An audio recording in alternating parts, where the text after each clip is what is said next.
உங்க toilet cleaner bison toilet cleaner குவாலிட்டியை விட பெட்டர்னு நிரூபிச்சா உங்க மொத்த பணமும் ரீஃபண்ட். பைசன் டாய்லெட் கிளீனர் இப்போது 79 ரூபாயில்.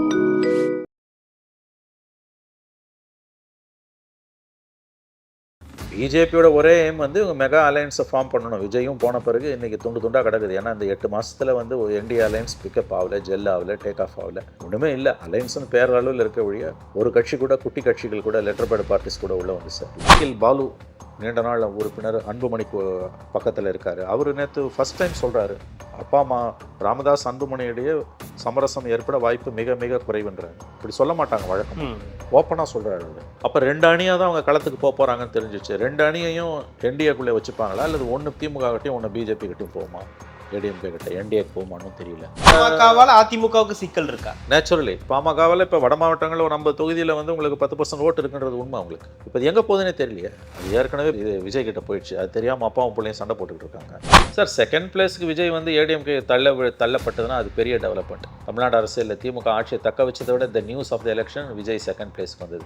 அண்ணா திமுகவை பின்னுக்கு தள்ளுற அளவுக்கான பார்ட்டி அப்பாரட்டஸோ பண பலமோ விஜய் கிட்ட இருக்கானா இல்லை சார். இது விளையாட்டு சமாச்சாரம் இல்லை சார். விஜய் ஆதரிப்பவர்களும் விஜய் கூட இருப்பவர்களும் இது புரியாமல் பேசுகிறார்கள். மேபி அதில் உள்ள இருக்க விவரம் அறிந்தவர்களுக்கு தெரியும். நோட்டிஃபிகேஷன் வந்து 15 நாள் கேம்பெயின், போலிங் டே, என்னெல்லாம் நடக்கும், இதுதான் விளையாட்டு சமாச்சாரம்.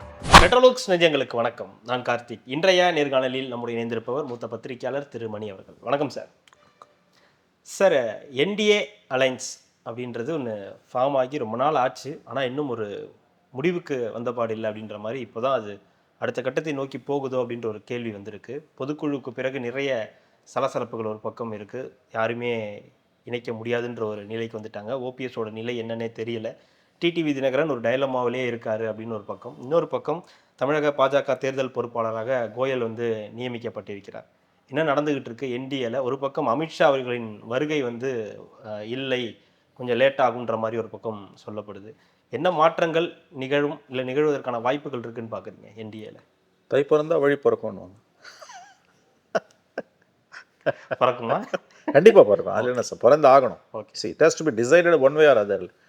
இப்படியாவது இந்த பக்கமாவது அந்த பக்கமாவது அது முடிவு செய்யப்பட்டே ஆகணும். வந்து அமித்ஷா மோடி வரதுக்கு முன்னால் இங்கே ஷேப் ஆகிடணும். அவங்க வந்து இங்கே ஷேப் ஆகக்கூடாது, அதுக்கு முன்னாலே ஷேப் ஆகிடணும் தான் பார்க்குறேன். நெக்ஸ்ட் டைம் அவங்களால ஷேப் ஆகக்கூடாதா, இல்லை அவங்க வந்து இல்லைங்க. இப்போ பெரிய தலைவர்கள் வராங்கன்னா அவங்க வந்து அந்த காம்ப்ரமைஸ் பண்ண மாட்டாங்க. காம்ப்ரமைஸ் பண்ண பிறகு தான் அவங்க வருவாங்க. இப்போ அமித்ஷா எடப்பாடியோட மேடையில் ஏறும்போது ஏப்ரல் 10, 11 தேதிக்கு அன்றைக்கி காலையில் 10 மணிக்கு இந்த ப்ரெஸ் கான்ஃபரன்ஸ் சாயங்காலம் 5:30 மணிக்கு மாறிச்சு. ஏன்னா அன்றைக்கி வந்து பூரா நாள் பூரா அது இழுத்துக்கிட்டே போச்சு உங்களுக்கு. அந்த மாதிரி உங்களுக்கு வந்து ஒரு முடிவு. இப்போ வந்து கூட்டணிக்குள்ளே யார் இருக்கா யார் இல்லை. இப்போ தினகரனை கொண்டு வர முடியல, ஓபிஎஸ்ஸை கொண்டு வர முடியல, கட்சிக்குள்ளே இல்லை, என்டிஏக்குள்ளே வச்சுக்கலான்னா அது என்ன ஷேப்பில் இருக்குன்னு தெரியல. அதுக்கு எடப்பாடி ஒத்துக்கிட்டாரா ஒத்துக்கலையானு தெரியல. ஏடிஎம்கேக்குள்ளே அவர் தினகரன் விரும்பலை, அவர் தனி கட்சி வச்சுருக்காரு. ஆனால் ஓபிஎஸ் போகணுன்றாரு. இப்போ 2 பேரையும் தனியாக வைக்கணும். என்டிஏக்குள்ளே இவங்க எல்லாரும் பார்ட்னர், ஏடிஎம்கே தனியாக இருக்கும், இவங்களும் ஓபிஎஸ் ஏதாவது ஒரு பெயரில் உள்ளே இருப்பார், அமைப்பின் பெயரில், கழகமோ கட்சியோ பேரவையோ. இவர் அமமுக உள்ள பிஜேபிக்கு ஒதுக்குற தொகுதிகளை இவங்களுக்கு சீட்டு கொடுத்துடலாம். ஒன்று. பாமக கதை என்ன, அப்பா மகன் சண்டை எங்கே போகுது என்னன்னு யாருக்குமே ஒன்றுமே புரியல. இல்லை அவங்களுக்கும் இந்த ஃபார்முலா வச்சு 2 பேரையும் உள்ளே கொண்டு வரலான்னா ராமதாஸ் ஒத்துக்க மாட்டார். அதுக்கு தேமுதிக 2 பேரோடையும் பேசிகிட்டு இருக்காங்க. ஜனவரி 9ஆம் தேதி தான் அனௌன்ஸ் பண்ணுறாங்க. நாளை தள்ளி போடுறாங்க. டிடிவி என்ன, ஓபிஎஸ் என்ன சொன்னார், டிசம்பர் 15 இன்றைக்கி 24ன்ட்டார். டிடிவி வந்து பிப்ரவரி 24 ஜெயலலிதா பர்த்டேன்ட்டார். ஸோ அவ்வளோ நாள் போவாது. ஆனால் கண்டிப்பாக வந்து உங்களுக்கு வந்து பை மிடில் ஆஃப் ஜனவரி உங்களுக்கு முடிவாயிடும். பிஜேபியோட ஒரே எய்ம் வந்து மெகா அலையன்ஸை ஃபார்ம் பண்ணணும். விஜயும் போன பிறகு இன்றைக்கி துண்டு துண்டாக கிடக்குது. ஏன்னா இந்த 8 மாதத்தில் வந்து என்டிஏ அலையன்ஸ் பிக்கப் ஆகலை, ஜெல் ஆகலை, டேக் ஆஃப் ஆகலை, ஒன்றுமே இல்லை. அலையன்ஸ்னு பேர் அளவில் இருக்க வழியா ஒரு கட்சி கூட, குட்டி கட்சிகள் கூட, லெட்டர் பேட் பார்ட்டிஸ் கூட உள்ளே வந்து சேரல. ப்ளஸ் உங்களுக்கு வந்து ஏடிஎம்கேயோட உள் விவகாரங்களும் பெரிய அளவில் வந்து சிக்கலை உண்டாகிருக்குது. ஓபிஎஸ் வெளியில் அலையன்ஸை விட்டே போயிட்டார், செங்கோட்டையம் போயிட்டார், கட்சியிலேருந்தே போயிட்டார். கட்சியிலேருந்தும் வெளியில் போயிருக்காங்க, என்டிஏலேருந்து வெளியில் போயிருக்காங்க. என்டிஏன்றது கம்ப்ளீட்லி வந்து இங்கே ஷாம்பிள்ஸ் வாங்க, ஒரு மாதிரி சிதிலம் அடைஞ்சு செதஞ்சு தான் கிடக்குது. உங்களுக்கு எல்லாத்தையும் ஒருங்கிணைக்கணும். ஒரு கூட்டம், ஒரு மேடை, ஒரு விழாவில் அமித்ஷாவோ மோடியோ வராங்க. முதல்ல அமித்ஷா வராருன்னா கூட்டணி தலைவர்கள் அத்தனை பேரும் அந்த மேடையில் இருக்கும். அதுதான் வந்து அவங்களுக்கான ஒரு அறிவிப்பாக இருக்கும். அதற்கான முயற்சிகள் தான் இன்றைக்கி நடக்குது. இல்லை, இந்த அமித்ஷா வருகையதே வந்து ஒரு பரபரப்பாக பேசப்பட்டது. அதுக்கப்புறம் அது இல்லைன்ற மாதிரியான செய்திகள் இருக்கும். அதாங்க, ஏன்னா இங்கே செட் ஆகலை. இங்கே உள்ளுக்குள்ளே வந்து எதுவுமே சீர்படலை. இங்கே உள்ளுக்குள்ளே வந்து உங்களுக்கு இவங்க வர மாட்டேன்றாங்க. அலையன்ஸ்குள்ளே ஏடிஎம்கே பிஜேபி அலையன்ஸ்குள்ளே புதிய கட்சிகளை இழுக்கிறதுல பிரச்சனை. அவங்களோட இன்னொரு பெரிய பிரச்சனை என்னென்னா, அடுத்த பெரிய கட்சியாக இருந்த பாமக வந்து இன்னைக்கு துண்டா கிடக்குது. ஒன்றுமே பண்ண முடியல அவங்களால. முதல்ல எல்லாருமே இது வந்து சரி செய்யக்கூடிய சிக்கல். நான் கூட சொன்னேன் இட்ஸ் ஸ்டாமினா டீக் அப்படின்னா. என்னுடைய கணிப்பு தவறு. 16 பேர் வந்தாங்க பஞ்சாயத்துக்குன்னு ராமதாஸ் சொன்னார். நேற்றைக்கு பாமக வக்கீல் பாலு, நீண்ட நாள் உறுப்பினர், அன்புமணி பக்கத்தில் இருக்கார். அவர் நேற்று ஃபர்ஸ்ட் டைம் சொல்கிறாரு, அப்பா அம்மா ராமதாஸ் அன்புமணியுடைய சமரசம் ஏற்பட வாய்ப்பு மிக மிக குறைவுன்றார். இப்படி சொல்ல மாட்டாங்க வழக்கம், ஓப்பனாக சொல்கிறாரு அவர். அப்போ 2 அணியாக தான் அவங்க களத்துக்கு போக போகிறாங்கன்னு தெரிஞ்சிச்சு. 2 அணியையும் என்டிஏக்குள்ளே வச்சுப்பாங்களா, அல்லது ஒன்று திமுக கிட்டையும் ஒன்று பிஜேபி கிட்டையும் போகுமா, ஏடிஎம்கே கிட்ட என்டிஏக்கு போகுமான்னு தெரியல. அது பெரிய தலைவலியாக இருக்குது. பிஜேபிக்கு தமிழ்நாடு பெரிய தலைவலியாக இருக்குது. ஏன்னா திமுகவுக்கு எதிரான ஒரு வலுவான கூட்டணியை அவங்களால கட்டமைக்க முடியல, அலையன்ஸ் ஏடிஎம்கேவோட வந்தாலும். ப்ளஸ் விஜய் ஃபேக்டர் அவங்களுக்கு இன்னொரு பெரிய தலைவலி. செங்கோட்டையன் போய் அங்கே சேர்ந்திருக்காரு. வெஸ்ட்டில் தான் வந்து பிஜேபிக்கு ஓரளவு தமிழ்நாட்டில் செல்வாக்கு. அந்த இடத்துல வந்து விஜய்க்கு செல்வாக்கு ரொம்ப அதிகமாக இருக்குன்றாங்க. அப்போ தமிழ்நாடு வந்து பிஜேபி கிட்ட இன்னைக்கு வந்து ஏடிஎம்கே பிஜேபி அலையன்ஸுக்கு நம்பிக்கை கொடுக்குற மாதிரி தமிழ்நாடு களம் இல்லை. கூட்டணியை வலுப்படுத்தணும். 2019 அலையன்ஸ் அல்லது 21 அலையன்ஸாக வரணும்னு பார்க்குறாங்க. அதுவே வரமாட்டேங்குது. இல்லை, இன்னுமே அதுவே பெரிய பிரச்சனையாக. அடுத்த கட்டம் எப்படி அவங்க அடுத்த கட்டத்துக்கு போகவே முடியாதுங்க. நீ இதை பற்றி நீ முதல்ல இன்னும் எவ்வளோ பேர் உள்ளே இருக்காங்க. ஏடிஎம்கே உள்ளேயே இப்போ ஓபிஎஸ் என்ன பண்ணுறது, டிடிவி என்ன பண்ணுறது, மற்றதெல்லாம் கூட விடுங்க. இவங்க 2 பேர் விஷயத்துக்கு தீர்வு காணாமல் என்டிஏ அடுத்த கட்டத்துக்கு போக முடியாது. அவங்க வந்து ப்ரெஸ் கான்ஃபரன்ஸில் ஏப்ரல் 10ஆம் தேதி கூட்டணி அறிவிக்கும் போது அமித்ஷா என்ன சொன்னார், அதிமுகலேருந்து பிரிந்து போனவர்களை நீங்கள் என்ன செய்வீர்கள் என்பது அவர் என்ன சொன்னார், இல்லை நாங்கள் வந்து எந்த கட்சியின் உள் விவகாரத்தையும் தலையிட மாட்டோம்னாரு. ஆனால் நடைமுறையில் தலையிட்டுக்கிட்டு இருக்காங்கன்றது அர்த்தம் அவரை போய் செங்கோட்டையனை கூப்பிட்டு பார்த்தது, இப்போ ஓபிஎஸ்ஸை கூப்பிட்டு பார்த்தது. ஓபிஎஸ்ஸை கூப்பிட்டு அமித்ஷா பார்க்குறாருன்னா உள் விவகாரத்தில் தலையை விடுறாங்க, மூக்கு விடுறாங்கன்னு தான் அர்த்தம். அப்போ ஏதோ நடக்குதுன்றது வெளிப்படையாகவே தெரியுது இல்லையா? ஆமாம். இதில் இன்னொரு பக்கம் நயினார் வந்து எடப்பாடி அவர்களை சந்திக்கிறாரு. அப்புறம் எடப்பாடியை சந்திச்சுட்டு அங்கேருந்து அமித்ஷா. அதுதான் நீங்கள் புரிஞ்சுக்கலாம், தெளிவாக தெரியுது. நயினார் போய் எல்லாரையும் பார்க்குறது நியூஸ் இல்லை, அது ஒரு தலைவர் எல்லாரையும் பார்ப்பாரு. ஓபிஎஸ் என்ன கேட்டகரியில் அமித்ஷா பார்க்குறாரு, அதுதான் நியூஸு. அப்போ அவங்களால இந்த ஏதோ ஒரு ஃபார்முலாவை அவங்க ஒர்க் அவுட் பண்ணுறாங்க, அது செயல்பாட்டுக்கு வர மாட்டேன்னுது. எடப்பாடி என்ன சொல்கிறாருன்னு தெரியல நமக்கு. ஆகவே இது ஒரு இடியாப்பு சிக்கலில் தான் இருக்குது. கூட்டணி முடிவாகலை, சிக்கலை தொடருது. புது கட்சிகளை சேர்க்கறது அது ஒரு பக்கம். லெட்டர் பேட் பார்ட்டிஸை விடுங்க, ஓபிஎஸ், டிடிவி, பிஎம்கே, டிஎம்டிகே, இந்த 4 தான் மேஜர். இந்த 4ஐயும் வழி கொண்டு வந்துட்டாங்கன்னா it's a formidable alliance, strong alliance தான் அதுவும். அது இல்லைன்னா கஷ்டம்.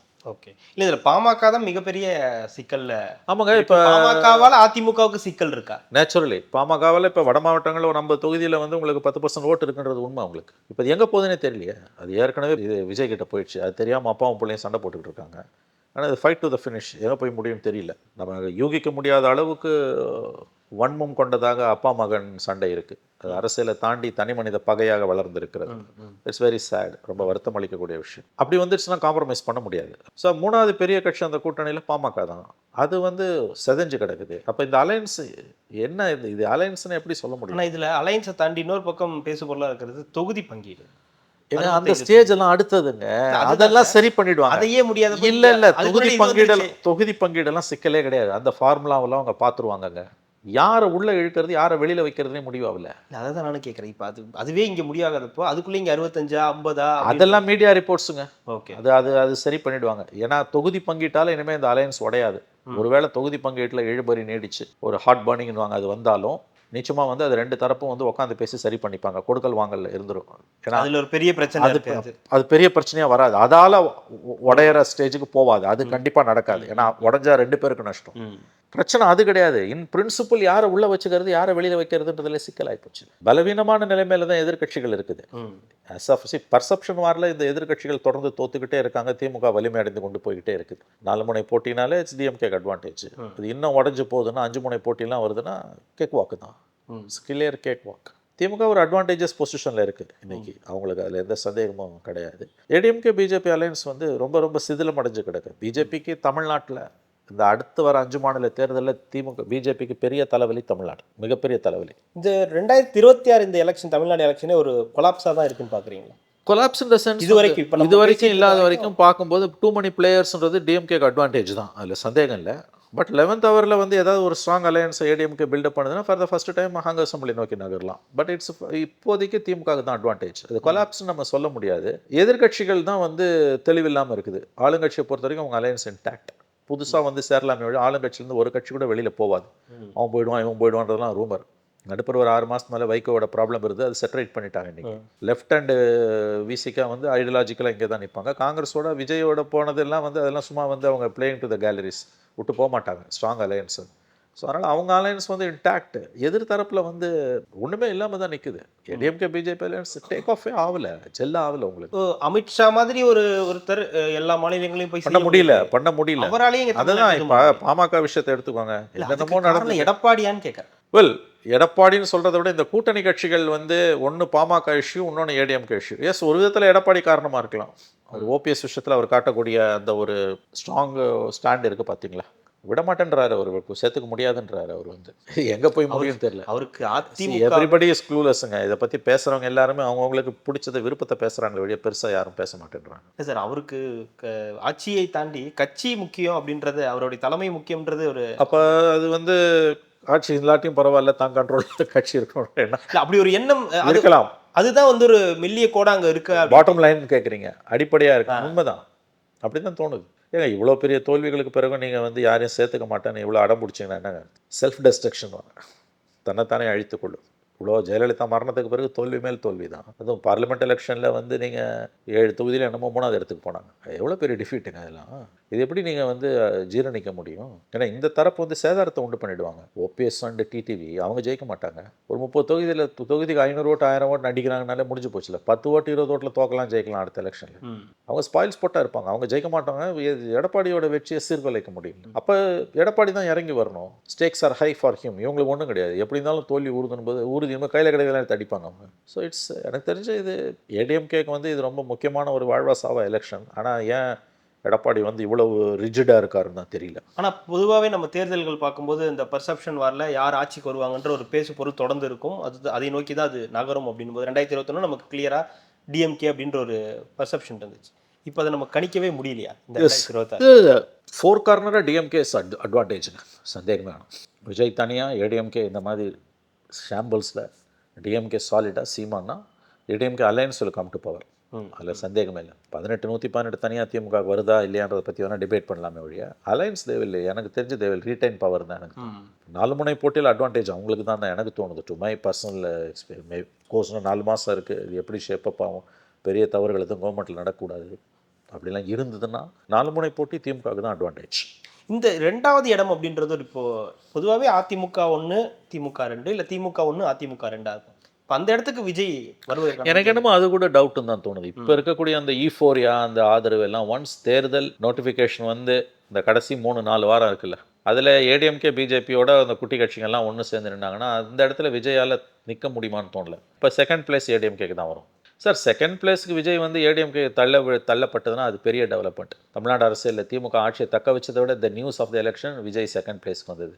டிஎம்கே கேப்சர் பண்ணதில்லை பவர். ஒரு நியூ எனிமி, அவங்களுக்கு நியூ எனிமி வராங்கன்றது எனக்கு என்னமோ அது 11th அவர் வாய்ப்புகள் இருக்குதான்னு தெரியல. ஒரு ஃபுல் எலெக்ஷனை 60 வருஷம் இது மாறாது, அதெல்லாம் வாய்ப்பு ரொம்ப குறைவு. நான் சொல்கிறேன், ஒரு ஃபுல் எலெக்ஷனை, பை எலெக்ஷனில் ஒரு ஃபுல் எலெக்ஷன், அசம்பிளி எலெக்ஷன் 234 தொகுதியில் நடக்கிற ஒரு எலெக்ஷனை முதல் தடவை போட்டி போடக்கூடிய கட்சி 2வது இடத்துக்கு வருதுன்னா that is something very very important. வந்தால் அதிமுகவை பின்னுக்கு தள்ளுற அளவுக்கான பார்ட்டி அப்பாரட்டஸோ பணபலமோ விஜய் கிட்ட இருக்கானா இல்லை. சார், இது விளையாட்டு சமாச்சாரம் இல்லை சார். விஜய் ஆதரிப்பவர்களும் விஜய் கூட இருப்பவர்களும் இது புரியாமல் பேசுகிறார்கள். மேபி அதில் உள்ள இருக்க விவரம் அறிந்தவர்களுக்கு தெரியும். நோட்டிஃபிகேஷன் வந்து 15 நாள் கேம்பெயின், போலிங் டே, என்னெல்லாம் நடக்கும், அது என்ன விளையாட்டு சமாச்சாரமா?